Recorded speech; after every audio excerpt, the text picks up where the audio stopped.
నమస్కారం.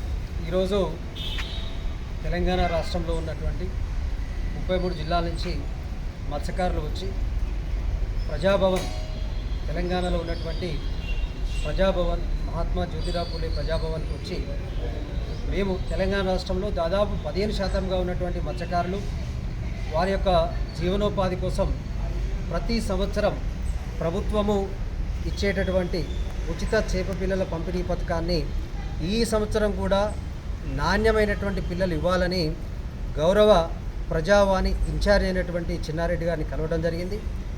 వెంటనే వారు సానుకూలంగా స్పందించి వారు మన కమిషనర్ గారైనటువంటి గోపి గారికి ఒక లెటర్ రాసి ఈ ఫైలును వెంటనే చేసి నాణ్యమైనటువంటి పిల్లలు ఈరోజు ఈ సంవత్సరము గత ప్రభుత్వం కంటే కూడా చాలా నాణ్యమైనటువంటి పిల్లలు ఇచ్చి మత్స్యకారులను ఆదుకుంటామని వారు చెప్పడం జరిగింది. వెంటనే గోపి గారికి, కమిషనర్ గారికి చెప్పడం జరిగింది. మీరు పోయి కమిషనర్ గారిని కలిసి మళ్ళీ నాతో ఫోన్ చెప్పి అని కూడా చెప్పడం జరిగింది. ఇప్పుడు మేము కమిషనర్ కార్యాలయంలో గోపి గారిని గెలవడం జరిగింది. కమిషనర్ గారిని వారు సానుకూలంగా స్పందించి చాలా తొందరగా ఈ యొక్క టెండర్ ప్రక్రియను ప్రారంభించి నాణ్యమైనటువంటి పిల్లలను మత్స్యకారులకు అందిస్తామని కూడా హామీ ఇవ్వడం జరిగింది.